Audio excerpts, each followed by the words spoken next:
Assalamualaikum warahmatullahi wabarakatuh. Perkenalkan, nama saya Miss Liawati. Saya dari Fakultas Tarbiyah IAIN Fatahul Muluk Papua dalam program studi pendidikan guru madrasah ibtidaiyah semester 2. Pada video saya kali ini, saya akan menjawab beberapa pertanyaan untuk memenuhi tugas UAS Psikologi Pendidikan yang mana diampu oleh Ibu Lulu Wahyuningsi MPD. Mari kita simak penjelasannya bersama-sama. Pertanyaan yang pertama, bagaimanakah cara Anda mendiagnostik siswa yang mengalami kesulitan belajar, serta bagaimana cara Anda mengatasi hal tersebut? Tahap ini merupakan bagian diagnosis yang cukup berat bagi guru, karena diperlukan keuletan, kesabaran, dan kerja keras. Mendiagnosa kesulitan belajar bukanlah pekerjaan yang mudah, apalagi bagi guru yang belum memiliki pengalaman menyelami keadaan anak-anak. Lalu, bagaimana cara kita mendiagnosa siswa yang mengalami kesulitan belajar? Yang pertama, menelaah status siswa atau status assessment. Menelaah status siswa artinya mengetahui siapa siswa yang sebenarnya, bagaimana dia, apa kekuatan dan kelemahannya. Yang kedua, memperkirakan sebab kesulitan belajar atau case estimation merupakan langkah kunci untuk bisa memberikan jalan keluar yang tepat jika diperkirakan kesulitan meleset. Maka, pertolongan yang diberikan juga akan meleset, artinya siswa tidak tertolong. Untuk mengetahui sebab kesulitan belajar anak bisa dilihat dari kemampuan visualnya, pengamatan visual, bagaimana kemampuan penglihatan dan pendengarannya, bagaimana kondisi fisiologisnya, dan bagaimana kondisi lingkungan sosialnya. Yang ketiga, menegakkan diagnosis atau proses pemecahan kesulitan belajar atau treatment and evaluation. Merupakan langkah lanjutan setelah menemukan sebab kesulitan, kemudian menguatkan tentang sebab atau tidak masalah yang sebenarnya menjadi sumber kesulitan anak. Setelah itu, baru kita cari jalan keluarnya atau perlakuan yang diberikan. Ada beberapa kemungkinan treatment yang bisa diberikan, antara lain menekankan aspek intelektual, menekankan aspek afektif dan motivasi, pendekatan melalui diagnosis umum, dan melalui konseling atau prognosa. Lalu, bagaimana cara kita mengatasi hal tersebut? Usaha mengatasi kesulitan belajar berhubungan dengan mencari faktor-faktor yang diduga sebagai penyebabnya.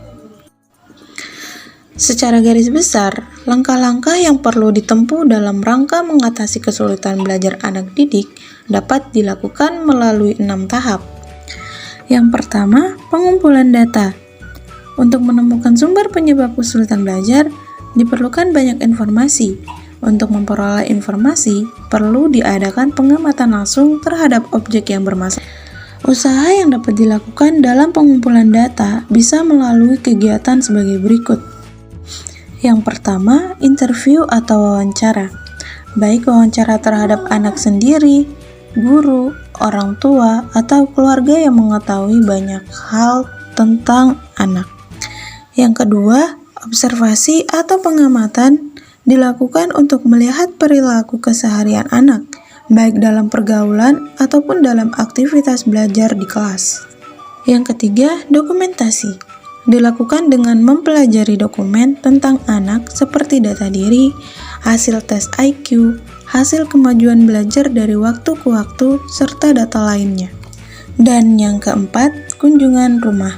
Dilakukan dengan mempelajari dokumen tentang anak agar mengetahui secara jelas kondisi keluarganya, serta kebiasaan anak di rumah juga bermanfaat membangun hubungan dengan orang tuanya. Yang kedua, pengolahan data seperti identitas kasus, membandingkan antar kasus, membandingkan dengan hasil tes, dan menarik kesimpulan.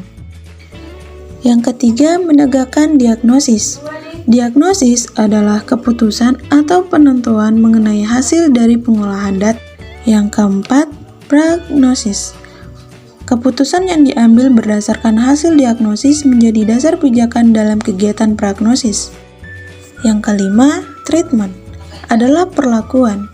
Perlakuan yang dimaksud adalah pemberian bantuan kepada anak didik yang mengalami kesulitan belajar sesuai dengan program yang disusun pada tahap prognosis. Dan yang keenam adalah evaluasi.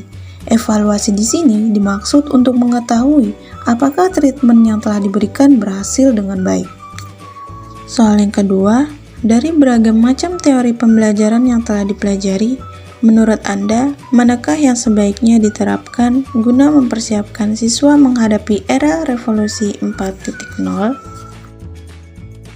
Menurut saya, teori yang sebaiknya digunakan guna mempersiapkan siswa menghadapi era revolusi 4.0 yaitu teori behavioristik.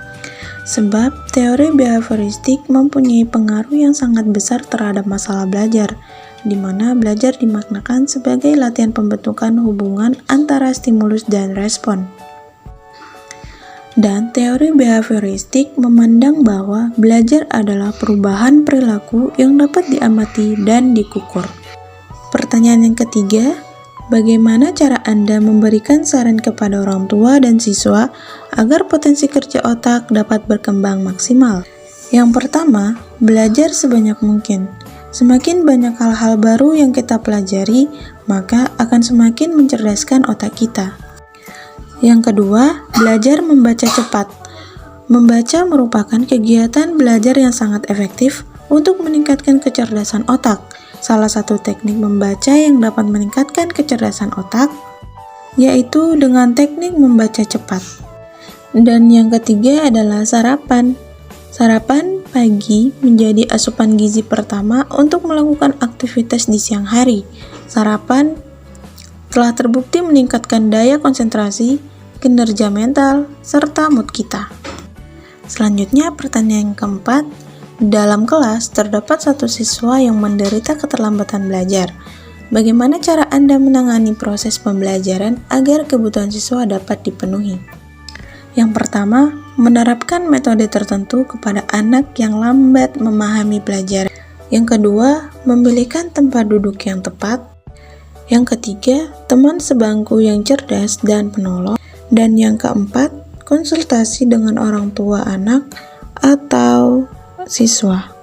Pertanyaan yang kelima adalah, bagaimana upaya yang dapat dilakukan sebagai guru guna meningkatkan motivasi belajar siswa? Yang pertama, meningkatkan kualitas guru. Sudah pasti, guru adalah sosok yang menjadi pionir dalam proses kegiatan belajar mengajar. Hal ini sangat penting demi terwujudnya motivasi belajar siswa yang tinggi. Tentunya, Bapak Ibu guru bisa melakukan peningkatan kualitas dengan mengikuti berbagai macam seminar atau pelatihan. Yang kedua, memaksimalkan fasilitas pembelajaran. Untuk membangun motivasi belajar siswa, Bapak Ibu guru bisa memaksimalkan fasilitas belajar yang tersedia. Selain itu, Bapak Ibu guru dianjurkan menggunakan sarana dan prasarana penunjang kegiatan belajar yang bisa memotivasi siswa. Yang ketiga, pilih metode pembelajaran yang tepat. Sebagai seorang guru, memang harus pandai dalam memilih metode belajar yang tepat. Misalnya, guru bisa menerapkan metode belajar diskusi atau membagi siswa dalam beberapa kelompok guna memudahkan siswa dalam memahami materi. Yang keempat, memanfaatkan media belajar. Tentunya, media belajar yang menarik dan kreatif bisa menjadi daya tarik siswa untuk belajar. Dengan demikian, fokus siswa dalam belajar bisa ditingkatkan. Dan yang kelima, lakukan evaluasi pembelajaran. Evaluasi pada setiap kegiatan pembelajaran mutlak sangat perlu untuk dilakukan. Hal ini bertujuan untuk melihat efektivitas kegiatan belajar tersebut, apakah sudah efektif ataukah belum.